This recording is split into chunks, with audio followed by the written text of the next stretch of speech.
Hi, everybody. Happy New Year. Welcome back to Laura A Music Corner. Um, I have been contemplating for the first video of the new year. Now, when I launched this channel was on this date, January 1st. So I remember doing a reaction to Floor Jensen's when she was with North, with the collaboration in Northward. She did a song with her sister. It was called Drifting Islands. And that was my first reaction here on the channel. So I said, you know what? I think it's fitting to do Floor again on the first day of the year. Now, I have to apologize to all the Nightwish um, viewers that when I did Ghost Love score, unfortunately, not sure what happened regarding to the video that I originally um did. The sounding was terrible, whatever the case was, and I tried to fix it, couldn't fix it. I said, you know what? I'm gonna trash it. So I'll take responsibility on that. Please do not give me rude comments because, after all, I think we're all human beings and we all make mistakes. And it's the start of the year. We need to try to be kinder with each other. So I really contemplate whether I really wanted to record this again. So I said, you know what? I should. Because of the fact that this was the start of my journey listening to Nightwish. And so it would not sit right with me not to do Ghost Love Scorn. Some other channels would have been like, you know what? Screw it. I don't care. I could still get viewers. But me personally, I really enjoyed the song. And this song will always be one of my personal favorites. I play it in my personal time, whether I'm in the shower or whether I'm on my commute home or to work. So I say, you know what? I'm gonna do this again. So this is not a reaction. This is more of revisiting Nightwish, and I'm gonna do it a part two. So I hope you join me. I hope this video comes through clearly. I worked on it to make sure the sounding is all perfect. So here we go. So I'll give you a heads up on restart with my journey with Nightwish. So yes, like I had told you in prior videos that I did reactions for them, that my journey did start in maybe 2004, 2012. Couldn't remember the dates exactly, but I know it's in that time era that I heard two songs, one with Taria, one with Annette, and then that was the end of that. Now, years later, pandemic time, for some reason, this video clip kept popping up. I was not looking for videos of Nightwish. I was not like Googling to see what Nightwish has been doing. And yeah, I really was looking in other things because, after all, we were all stuck in our own houses, apartments, and I had nothing going on in my life. You're in solitude. So my best friend was YouTube for a little while, and sitting there watching various videos and trying to find something interesting to watch. Sure enough, this video came up so many times. And I kept deleting it. It kept coming back, kept deleting it. I said, why is this keep coming on my feed? Sure enough, I said, let me check it out. Let me see who is this Nightwish. Couldn't remember what was Nightwish before because again, this was years later. Sure enough, my jaw dropped and I was like, where the fuck have I been all this time? And yeah, here I am revisiting it. And I'm going to share what my favorite parts of the music from this concert from Wacken. And yeah, let's check it out, chat about it, and experience it. Alrighty, so here we go. Nightwish Ghost Love Score 2013.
Siren from the deep came to me, sang my name, my Lord.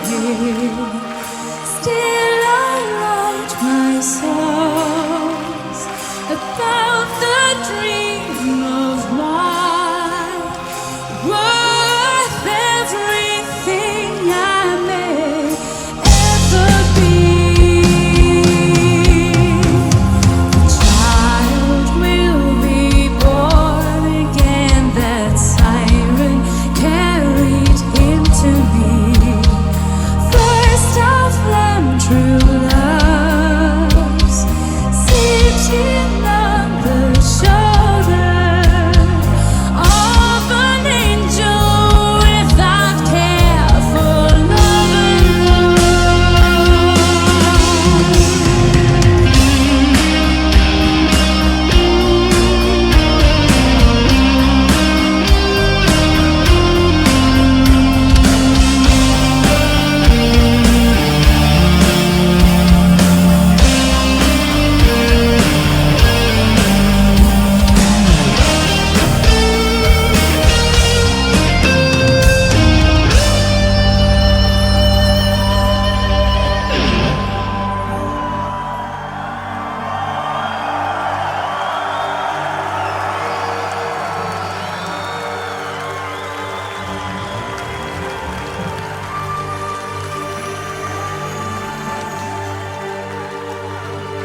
back.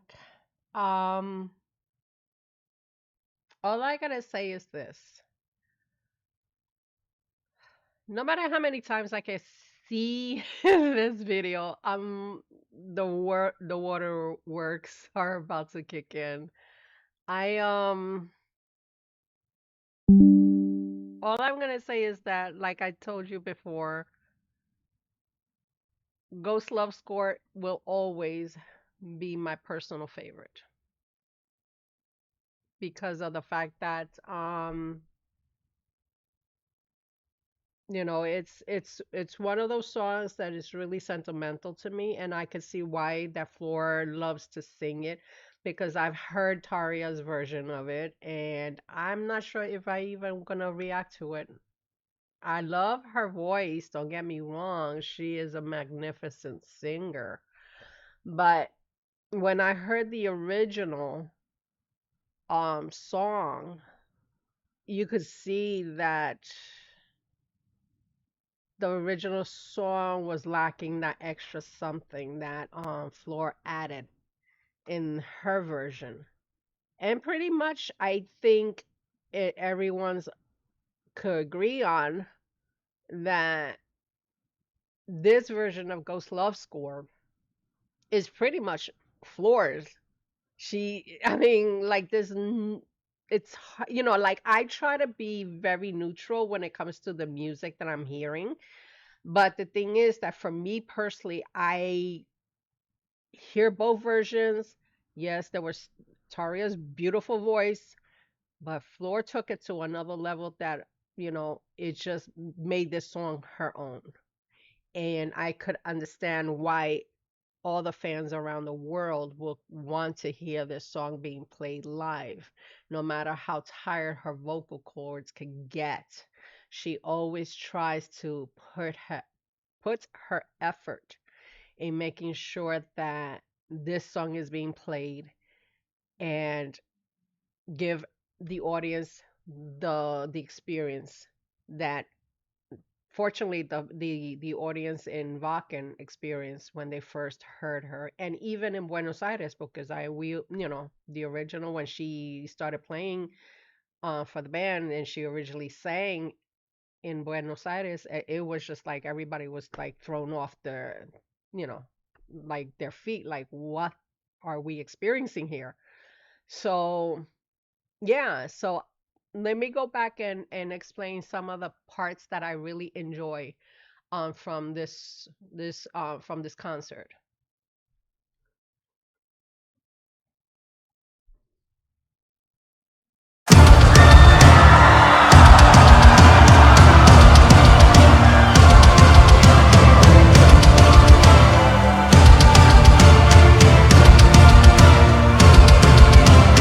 When I first started hearing the beginning part of this song, I wasn't sure what I was expecting because in my first time, listening to this, and I could remember back that I was just like, okay, this must be a really grand song. This must be like something huge was about to happen, but I was not sure what to expect. So just to hear the orchestra sound in the back, like on the track, but hearing the band playing, really tight, I was just like, what's going on? What am exactly going to listen to? Because again, I had no knowledge of like what their music was about in that time.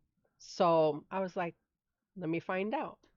But I always found this beginning of the music like really interesting, like it caught my attention.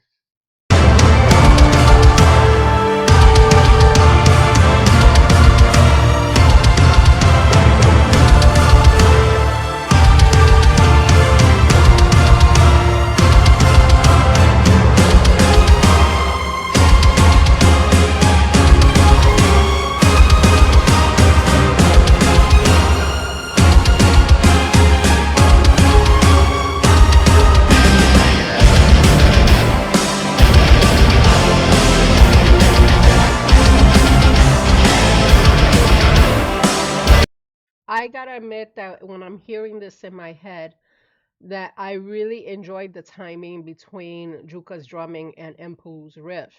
Like they both really were in sync, and especially it stands out so much between the drumming and Empu that I just like how the timing was really together, making sure that they sounded really in sync, and you could tell no matter how many times these guys played together um throughout the years, they always mastered the synchronicity, the timing, making sure that everything sounded flawless, and especially for Vakin, you know.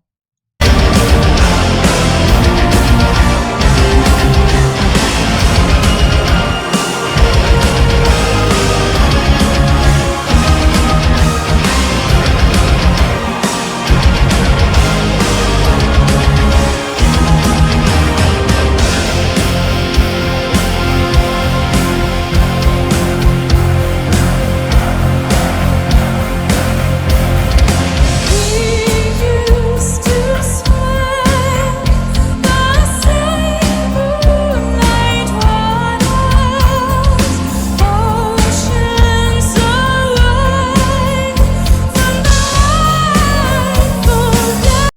I just love how Flora really sounded really sweet, very charismatic. Like she had that, like everybody call her the Valkyrie, but she had this presence, the stage presence of an angel coming up. And just to see her really like projecting her voice and sounding so clean, so new, it was just like a really wonderful experience, especially for my ears. So I was just like, okay, what are we in for? So it really caught my attention just to see her and how to what to hear coming from her, and just to hear her vocal, high soprano. I was just like, I really am interested to hear how this band is going to go through the changes, because again, I had no idea what I was about to experience, but just to hear her voice, it really caught me, and I really enjoyed listening to her the first time.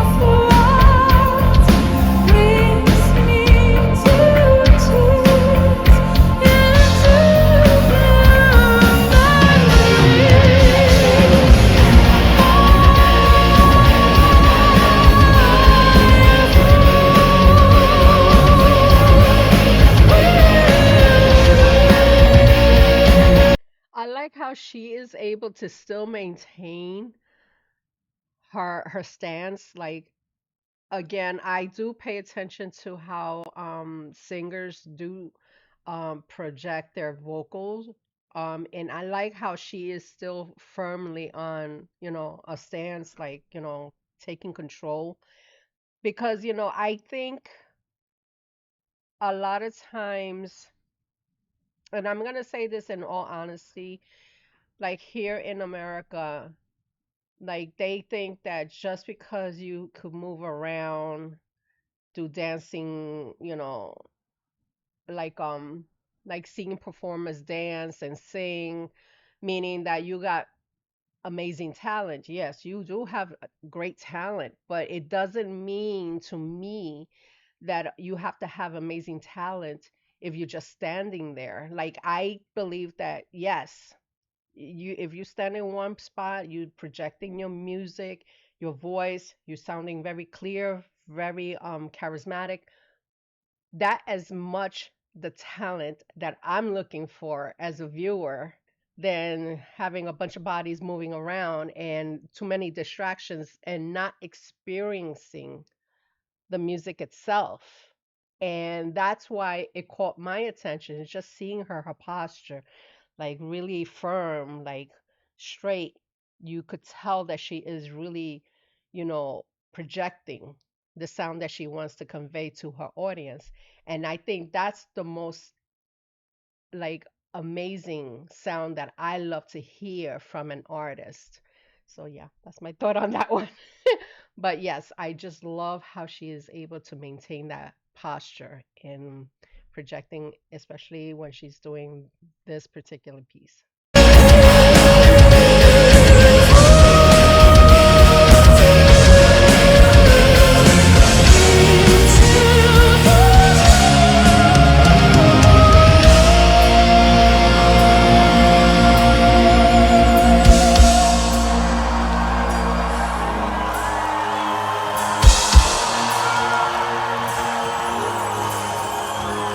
Siren from the deep came to me, sang my name, my longing. Still I write my songs about the dream of mine, worth everything I may ever be. Child will be born again, that siren carried him to me. First of them true loves, sitting on the shoulder of an angel without care for love and I just like how, before I get into Impu's part, but I just love how she is able to just really sound soft, very flowing. She really like it was almost like watching like the river. Like she is like flowing with the current. Really sweet, very smooth, very tranquil. And I just love how she is able to convey the way she did that piece, because it wasn't like she was trying to force it. She was, because most artists, they will try to change it up a little bit to sound a little bit more aggressive, but no, she kept it as is, the way it was written. So she just kept with the flow of the music, and that was something that I really enjoy watching her do the scene. And then when she walked away, I was kind of confused because I was just like, what's going on now? Why she walked away? So I didn't know that they do this type of transition of like, okay, I'm just gonna step out, get a mini break while the guys are playing the music. So it was just kind of confusing for me at that time when I saw her walk out, and then Impu started the solo, and I'll talk about Impu solo.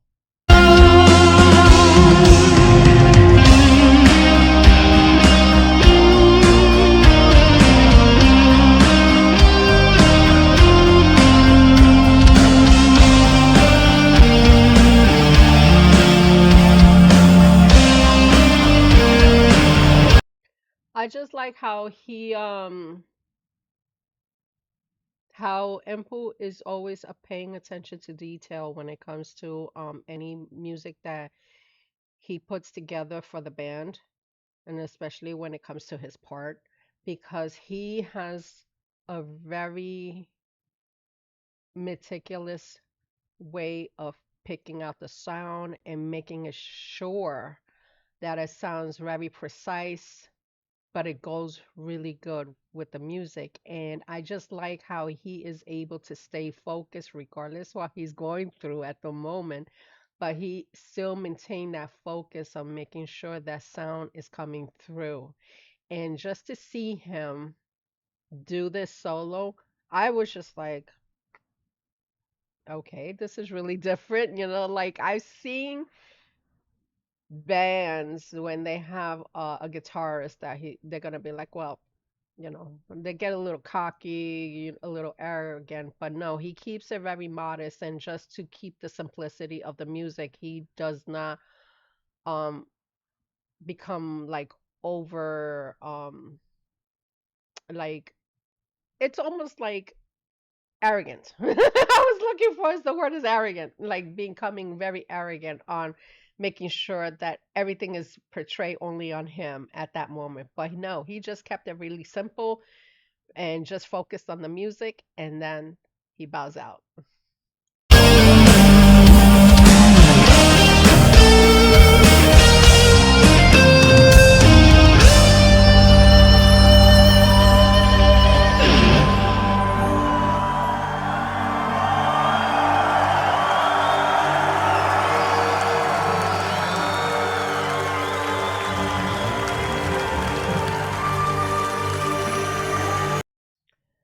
And when it came to this part of the song, I really enjoyed it because I felt like myself like part of the audience, almost like you become in a meditative state. Just not just attending a concert, but just attending the experience. And so like I close my eyes because of the fact that I'm just focusing on the music that I'm hearing in my ears. I'm not being distracted of the pretty blue lights or the purplish lights. I'm just focusing on the sound that I'm hearing in my headphones and just becoming almost meditative and just relaxing, enjoying the sound that I'm hearing and just being part of the experience is what drew me more when it came to listening to this song. And like I said, it's become one of my favorite songs that I carry in my phone every day.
When they started kicking up the this part of the music, I was just like, okay, what's going on? Why is this happening? Like I didn't realize that there was gonna become like this urgent like sound, like this aggressive, more lively part of the music. And so when I listened to this, I was just like, what's going on? What's happening? And it caught me by surprise how they became more and more like more involved instead of just being more subtle, the music just more a little more aggressive but more lively. So I really enjoyed this part.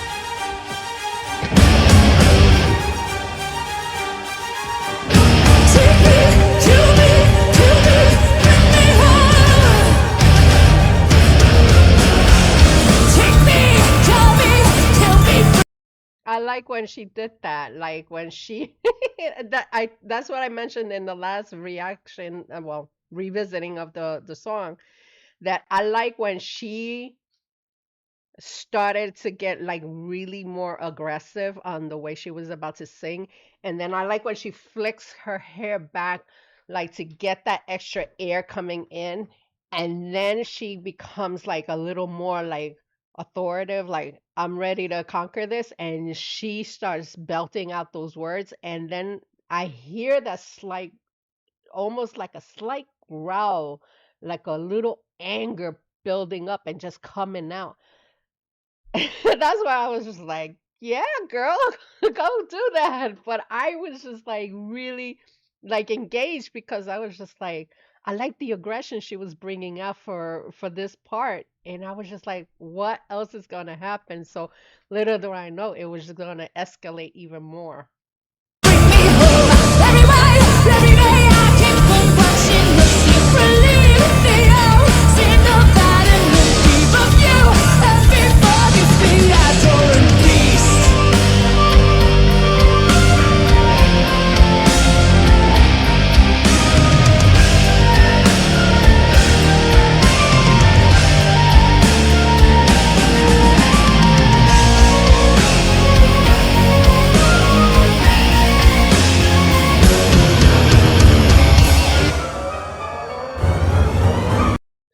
I like this part because I think this is where everybody started with this Nightwish army because of the fact that the way she took command on that stage, it's almost commanding her soldiers that she wanted a reaction from them. And there was no ifs, ands, or buts. There's no excuses. She wanted everyone's participation in the audience. And pretty much everyone gave it to her. And just to see her take command, like she's in charge of the army, it was just really cool because yes, I've seen performers trying to take command, but I never seen the reaction that I got from watching this concert. And just to see how everybody was just like, yeah, go, go, it was just like really fun.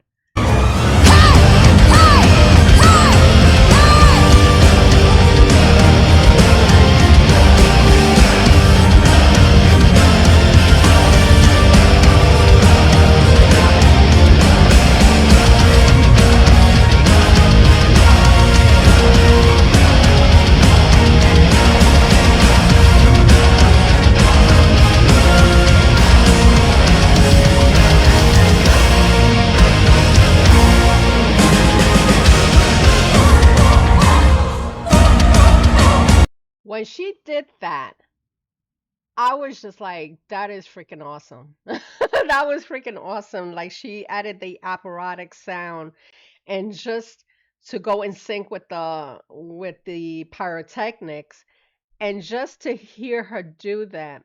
It was just like that little slight break before adding the climatic end.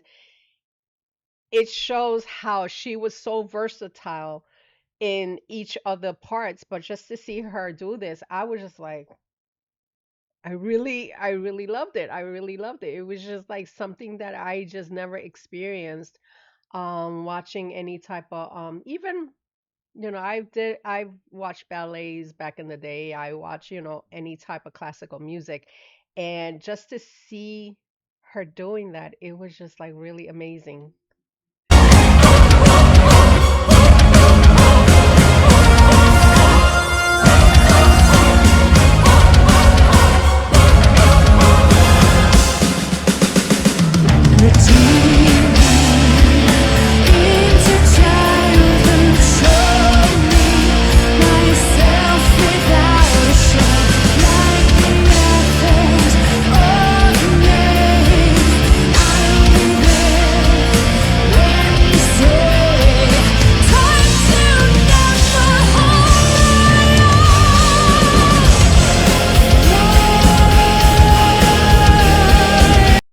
I just love this part. I'm not gonna interrupt after this. I love this part. I just love how she rounds it off.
Now, I'm gonna mention what I loved about that ending is the fact that how she was able to just, like I said, I heard Taria's version, and for her to add that bit of the song made it so much special than the original. And I know a lot of you Taria fans are will disagree and will say no, I feel the first one was better than this version.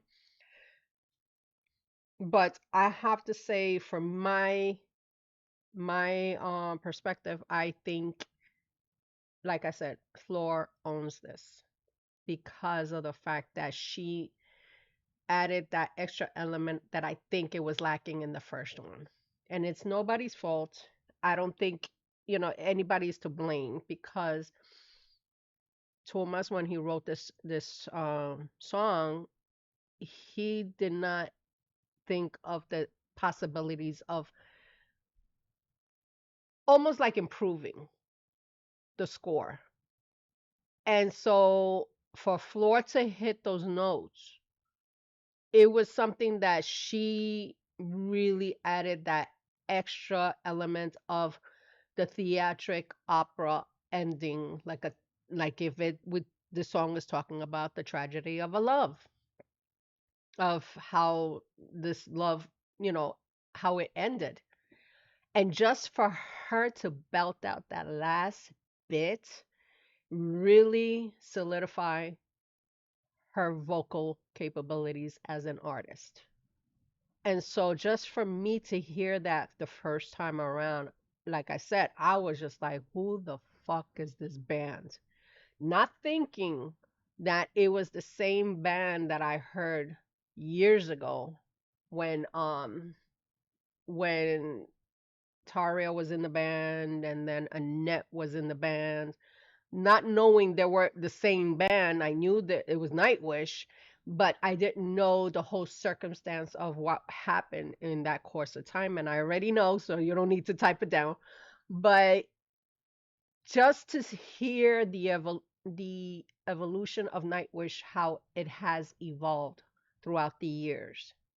And I miss seeing the banter between Empu, and I'm paying attention to that, but I'm trying not to say it. But I do miss the banter that Malco and Empu had, because you could tell they were like grown kids on stage, like being like children, like, and I saw quite a few of the clips from this concert on the practical joke that Empu was pulling on Floor. So it was just like I miss watching this band in this era because of the fact that they were so still enjoying playing music as if they just started, a band again, so it's really it was very enjoyable experience it and that's why till this day I really love listening to the music and I listen to the a lot of the older stuff, so it's not like I'm trying to give you a video just because. I They are really much a really a favorite artist in my playlist. And yeah, and hopefully I get to do more revisiting and talking about their music and sharing my thoughts on what I've so far experienced with their music. And and I haven't touched base about the new album. I mean, I heard quite a few tracks that they have put out, but some of the other tracks I haven't listened to. So, that's gonna be something that to explore in future videos. But hey, here we are, a new year, some more fun stuff to come. So anyway, again, I apologize for that craziness in the last you know uh video that it didn't turn out the best, but I hope I'm redeeming myself with you guys. So thank you again for viewing my content, and if you really enjoy it, you guys know what to do. If you guys want me to do any particular Nightwish reactions or revisiting, drop a comment on the comment section.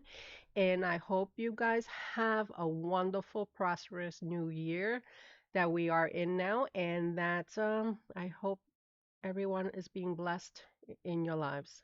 Alrighty, so I'll catch you guys soon on the next reaction. Bye.